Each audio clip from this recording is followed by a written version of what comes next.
Interest rates just went up another 50 basis points. Should you lock into a fixed rate mortgage or stay in your variable?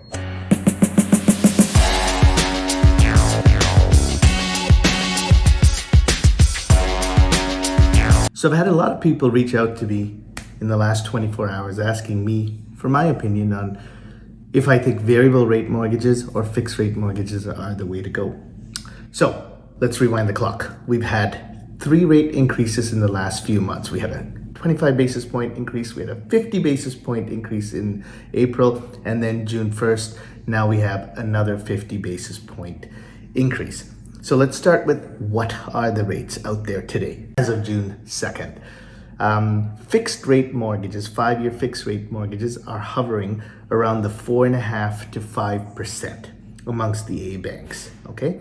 Variable rate mortgages are hovering around the 2.5 to 3% mark. So you've got about a 2% spread between variable rates and fixed rates if you were to consider locking into a variable rate today. So that's number one to consider. The second point to look at is what is the forecast? I believe we're going to see a few more interest rate hikes this year. I think there's going to be another 0.5 point increase. Right after that, I think there'll be another 1/4 point and another 1/4 point. So another 1% increase. This is my guess, okay? So if we see another 1% increase in rates, your variable rate would go up from 2.5 to say 3.5.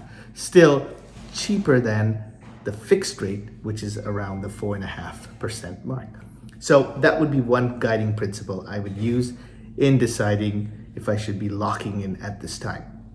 The second point I would consider, when you are in a variable rate mortgage, realize that if you were to break that mortgage, if you were to sell that property, win the lottery and pay off your mortgage, the penalty is only 3 months of interest, 3.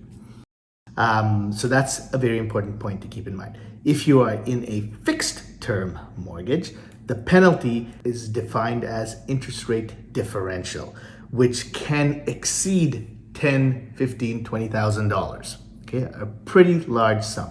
So if you lock into a fixed mortgage, yeah, you're locked in for 5 years. But if you decide to break it, the penalty can be large. These are other factors that you need to consider. So if you think you're going to be moving, well, you know what? Variable might be a better way to go just in order to save the penalty. And the last point that you must consider is you need to look deep inside. And you've got to decide if you are a risk-averse person or you're willing to take on some risk, okay?